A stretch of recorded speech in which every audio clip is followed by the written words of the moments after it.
we're going to start with something that's on BBC Three. A new episode drops every Sunday, and it's 13. I'm watching this on BBC One, so I've only seen the first. Well, that's a gift in itself. Because it's on BBC Two. Oh, sorry, BBC Two. And Sorry, BBC Three online. Yeah, Sorry. but it's not on BBC One at all.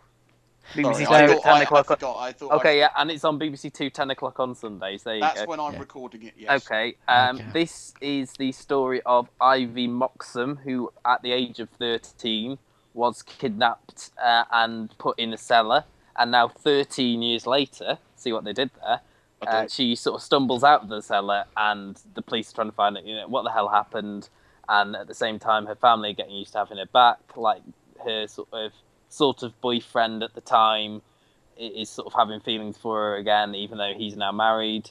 So it's married or engaged? He's married. Gary, so what did you think of this? I thought It's this so was... unfair. I don't know why I turn up every week. I really don't. Why not? Why?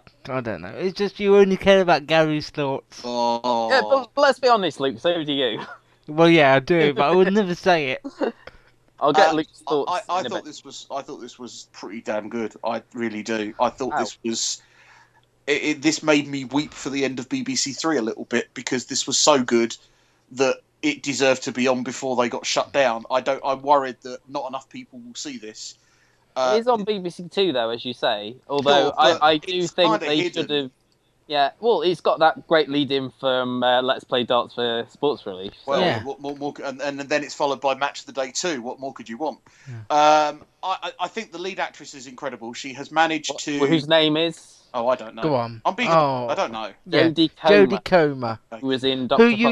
Who you last saw in Dr. Foster? Oh, She right. was the one he was having the affair with. That's right.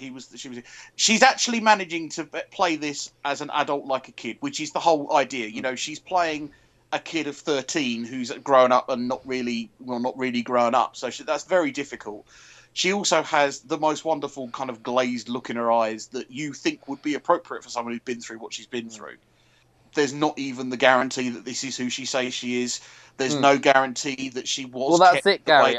That's what I no... like about this, because ordinarily in a show like this, you'd have the character of Ivy be this sort of sympathetic character who you want to care for, and you're completely behind. But you get these hints of, can we trust her? And it's this factor that she's an untrustworthy narrator, which makes 13 different from, say, Room, which has been on recently. Similar concept. But the thing is that Jodie Comer plays it so well, you never know how to trust her. And then, as you say, Gary mentioned Richard Rankin, who's the police officer. I think in episode 2, it does get a bit like in your face, where it's like, you better watch out because she's playing you, blah blah blah.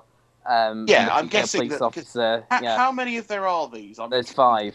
Yeah, 5. I think that's a great number of episodes, because I think there is a good amount of plot in there, but more than that, and I'd feel like maybe they were dragging it out. Let's hear Luke's thoughts then. It's just very, very good. It's one of those dramas that grabs you from word go. I think she comes out of this place she's been held captive for so long, and that just runs to a phone box. Sorry to interrupt. That opening tracking scene of her running down the road is brilliant.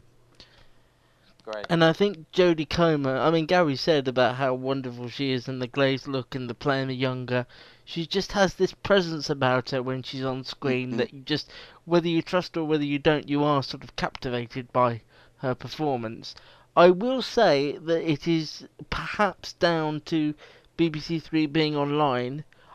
As much as I love the first one, and I do, and I will watch more, I haven't sought out the second episode yet. Would you do what Gary's doing then and watch it on BBC Two?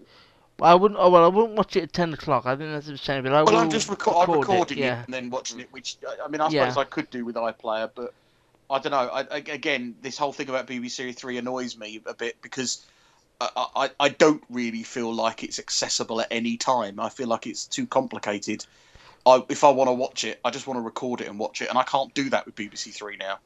If you are watching it online pace, they put them up after midday every Sunday, which is strange in itself, really. I don't quite know why. I'm sure they've done some sort of background research that shows that most people watch television on Sunday afternoons and Netflix and stuff. I can't imagine you sitting down for your roast and then watching this straight afterwards. No, but Sunday they would get it up and go, it's up, so we'll watch this tonight, when they're choosing their evening. So why don't they put it on in the evening then? Well, why don't they just put it on BBC Two